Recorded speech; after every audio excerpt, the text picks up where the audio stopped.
நாம் தமிழர் ஆட்சி செயல்பாட்டு வரைவு 2026 நெகிழி மாற்று சணல் விளையக்கூடிய நிலங்களை தேர்வு செய்து சற்றுப்ப 2000 முதல் 3000 குறுக்கம் பரப்பளவில் சணல் சாகுபடி மேற்கொள்ளப்படும். அங்கு சணல் சார்ந்த தொழிற்சாலைகள் நிறுவப்படும். சணலிலிருந்து சாக்குகள், பைகள், கம்பளங்கள் மற்றும் கால் மிதியடிகள் போன்றவை தயாரிக்கப்படும். இவை நெகிழிக்கு மிக சிறந்த மாற்றாக அமையும். பல்லாயிரக்கணக்கான குறுக்கம் பரப்பளவில் வாழை பயிரிடப்படும். வாழை தண்டிலிருந்து நாரெடுத்து ஆடைகள், வேட்டி, சேலை நெய்யப்படும். வாழை மட்டையிலிருந்து உணவு உண்ணும் தட்டுகள் தயாரிக்கப்படும். இவை நெகிழிக்கு சிறந்த மாற்றாக அமையும். உடனடியாக மீட்பு திட்டங்கள்.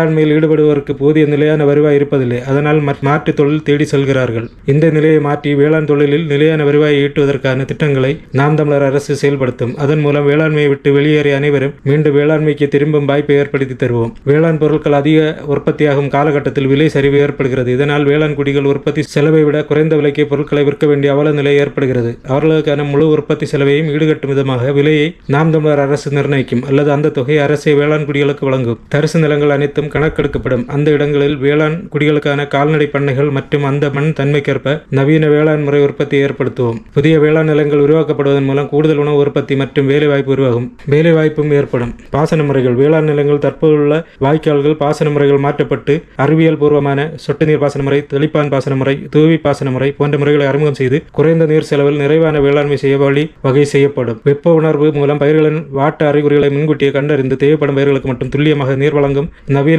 தொழில்நுட்ப முறையை கொண்டு வரப்படும். இது நீர் விரயத்தை குறைக்கிறது. பயிர் இழப்பை தவிர்க்க உதவியாக இருக்கும். மாவட்டந்தோறும் தானிய கிடங்கு, தக்காளி பூ, வெங்காயம், காய், கனிகள் போன்ற எளிதில் அழுகிவிடக்கூடிய பொருட்களால் வேளாண்குடி மக்கள் பெரிதும் இழைப்படைந்து வருகிறார்கள். இதை தவிர்க்கும் பொருட்டு ஒவ்வொரு மாவட்டந்தோறும் தேவைக்கேற்ற இயற்கை சேமிப்பு நிலையங்கள் மற்றும் குளிரூட்டி நிலையங்கள் அமைத்துக் கொடுக்கப்படும். கூடவே தானிய கிடங்குகளும் ஏற்படுத்தப்படும். இதனால் வேளாண்குடி மக்கள் இழப்படையாத நிலையை உருவாக்குவோம். தமிழக மிக பாதுகாப்பான இடம் ஒன்றை தெரிவு செய்து விதை புயல் நடுவம் அமைக்கப்படும். கடும் புயல், மழை, பெருவெள்ளம், நிலநடுக்கம் போன்ற பேரிடரையும் தாங்கும் வகையில் உயர் தொழில்நுட்பத்துடன் கூடிய வகையிலான நடுவமாக அது இருக்கும். அதில் தமிழர் நிலத்தில் இருந்த மீட்கப்பட்ட அனைத்து வகையான விதைகளும் வைத்து உயரிய முறையில் பாதுகாப்பும். அதை கொண்டு புதிய விதை வகைகளை உருவாக்கும் ஆராய்ச்சியும் நடத்தப்படும். தற்போது தமிழகத்தில் ஆண்டிற்கு சற்றுப்ப 12 லட்சம் டன் வரை வேதி உரங்கள் மற்றும் பூச்சிக்கொல்லி மருந்துகள் பயன்படுத்தப்படுகின்றன. கடந்த அரை நூற்றாண்டுகளுக்கு மேலாக தூவப்பட்ட வேதி பொருட்களை கொண்டு நம் மண்வளத்தை சீரழித்து விட்டார்கள். இதிலிருந்து மண்ணையும் வேளாண் குடிகளையும் மீட்க அதற்கு ஈடான இயற்கை உரங்களை தயாரிக்கும் பண்ணைகள் அமைக்கப்படும். மண்வளவும் மக்கள் நலவும் காக்கப்படும். இழப்பீட்டுத் தொகை உயர்த்தப்படும். வேளாண் பொருட்கள் புயல், மழை, வெள்ளம் போன்ற